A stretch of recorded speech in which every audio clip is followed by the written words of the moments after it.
السلام عليكم ورحمة الله تعالى وبركاته. موضوع الحلقة وهو عن الصحراء المغربية بمناسبة الذكرى السنوية ديال الاحتفال المغاربة بالمسيرة الخضراء، وبمناسبة الخطاب الملكي. أنا ما غاديش نحلل الخطاب الملكي، لست أهلا وماشي سياسي أصلا، ولكن غنستغل الفرصة باش نقول مادام أن قضية الصحراء المغربية هي قضية وطنية وأكثر من وطنية، لأنها تتجاوز الحدود الجغرافية والحدود التاريخية.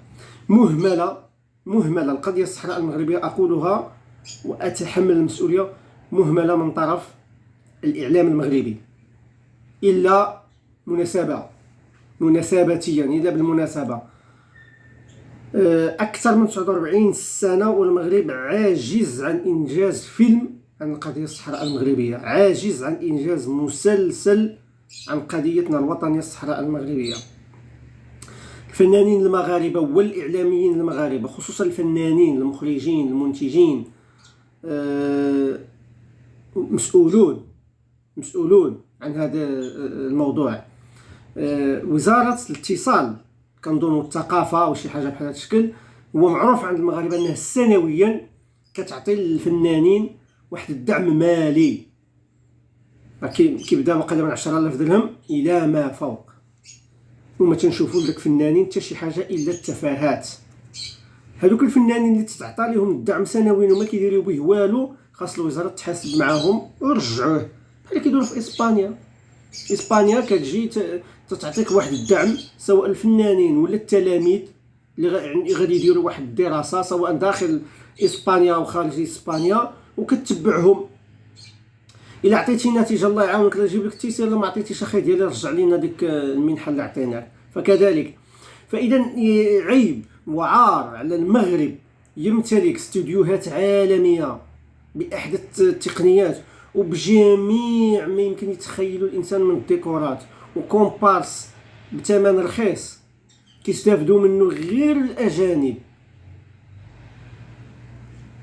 وما يديروش فيلم أو مسلسل عن قضيتنا الوطنية.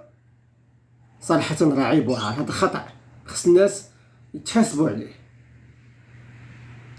فما خصهمش يخليو قضية الصحراء المغربية قضية كيف ما كنقولوا نديروها في خانة المناسبات وفي خانة الأعياد الوطنية، خصهم يحطوها في خانة الفن.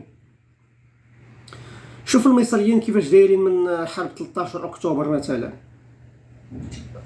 جميع المسلسلات تتحدث عن ذلك والأفلام ولو بإشارات بسيطة، طلعوا هبطوا 13 أكتوبر، حرب 13 أكتوبر.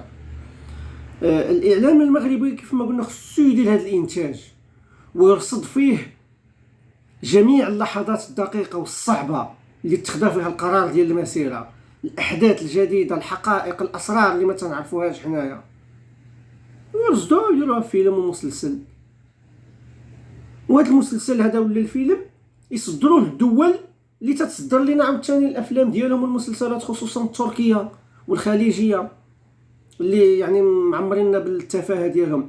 نحترم الثقافه ديالهم، لان هذيك الثقافه ديالهم تيديروها في المسلسلات والافلام. حتى حنا يجدر بنا، وكيف ما قال واحد حري بنا ومن حقنا انا نديروا الثقافه ديالنا ونمثلوها في فيلم او مسلسل ونصدروها للاخرين. شوف مثلا الرسالة، فيلم الرسالة ولا فيلم عمر المختار عمر سنين وباقي. علاش؟ لأنه رصد واحد القضية أو واحد مجموعة من القضايا مهمة، ولعب على الدور ديال الممثلين. بحال مثلا الرسالة جابوا ممثلين من جميع أنحاء المغرب العربي، والرسالة الفيلم ديالها راه كنظن ممثل إيطالي إلا ما خافتنيش الذاكرة، وسولوه شو دابا المخرج الذكاء كيدير، سولوا المخرج قالوا لي علاش جبتي فنان لا اذكر الاسم ديالو وفي حين حنا الساحه العربيه تزخر.